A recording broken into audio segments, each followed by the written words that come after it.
Jamais sans la grâce, une dévotion matinale proposée par l'Église évangélique de la grâce en collaboration avec l'Institut de théologie de Cotonou.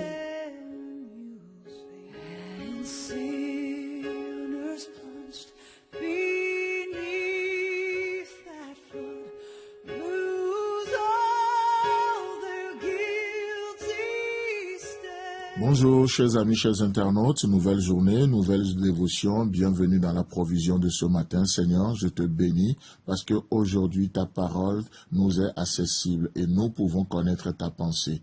Merci pour la vie que tu nous communiques au nom de Jésus. Amen.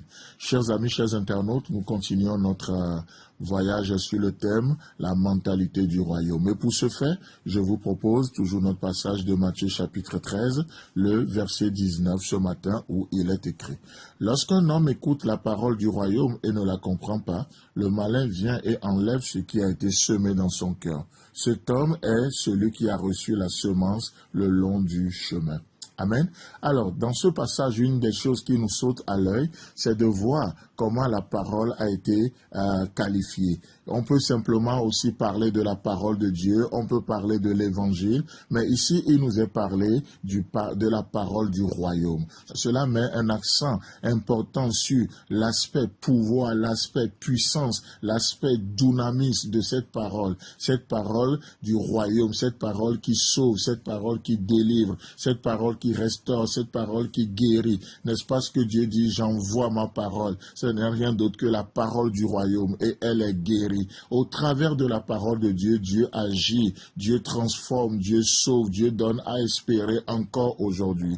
Mais laissez-moi vous dire que tout n'est pas juste d'écouter ou d'entendre. Il est important d'avoir une bonne compréhension de la parole du royaume, de comprendre la parole de Dieu. Pas juste d'imaginer, de deviner, de prendre nos rêves pour des réalités, non, mais de comprendre la parole de Dieu. Pourquoi Dieu me dit ce qu'il me dit? Pourquoi il me demande ce qu'il me demande? Et lorsque nous comprenons la parole de Dieu, nous pouvons affirmer comme Jean, les commandements de l'Éternel ne sont pas pénibles. Et plus nous saisissons le cœur et le but de Dieu, qu'est-ce qui se passe? Nous portons du fruit pour la gloire de son nom. C'est ce que l'ennemi ne veut pas. Alors qu'est-ce que l'ennemi va essayer de faire? Dans 2 Corinthiens chapitre 4, le verset 4, il nous est dit que pour les incrédules, dont le Dieu de ce siècle a aveuglé l'intelligence, afin qu'ils ne vissent pas briller la splendeur de l'évangile de la gloire de Christ, qui est l'image de Dieu. Alors que simplement dans ce verset,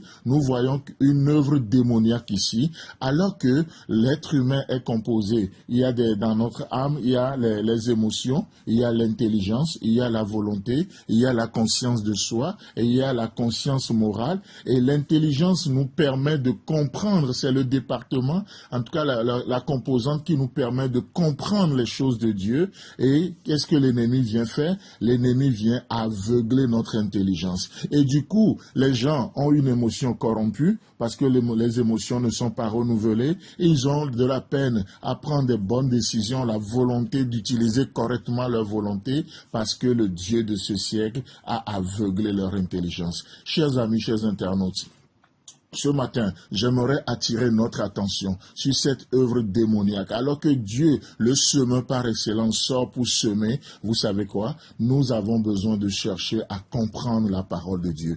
Dans Jean chapitre 12, le verset 40, il est écrit, « Il a aveuglé leurs yeux et il a endurci leur cœur, de peur qu'ils ne voient des yeux, qu'ils ne comprennent du cœur, qu'ils ne se convertissent et que je ne les guérisse. » L'ennemi veut arrêter le processus.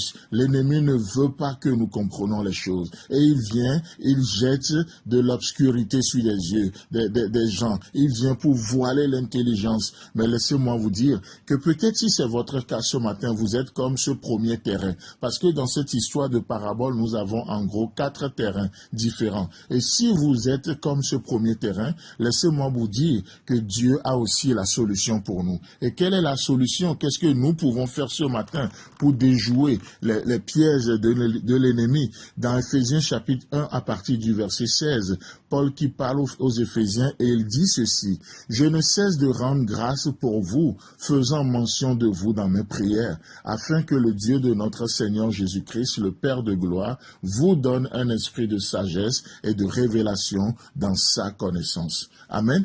Alors qu'est-ce que nous voyons? Et même la suite du verset, on peut continuer le verset 18. Il dit: « Et qu'il illumine les yeux de votre cœur pour que vous sachiez quelle est l'espérance qui s'attache à son appel, quelle est la richesse de la gloire de son héritage qu'il réserve aux saints. » Donc ici, nous avons la solution. Paul dit: « Je fais mention de vous dans mes prières. » La solution, c'est la prière. Deuxième chose, afin qu'il vous donne un esprit de sagesse et de révélation dans sa connaissance. Donc la deuxième chose, nous voyons l'importance de la formation biblique, d'être équipé dans la parole de Dieu pour comprendre les choses de Dieu. Telle est la mission de l'Institut théologique de Cotonou qui vous propose cette dévotion. Et vous savez quoi? Nous ouvrons nos portes le 13 février. Donc, si vous désirez poursuivre votre formation ou suivre une formation biblique, il suffit simplement de nous contacter au 00229 94 75 80 20. Que le Seigneur vous bénisse, qu'il vous fasse du bien et Dieu voulant, on se retrouve demain. Si vous avez aimé cette dévotion, parlez-en à vos amis. Parlez-leur du message de la grâce et de ce qu'il fait dans vous. Pour un sujet de prière, une question ou plus d'informations, contactez-nous. Téléphone 64 88 35 87 ou 96 42 69 05 ou par WhatsApp au 94 75 81.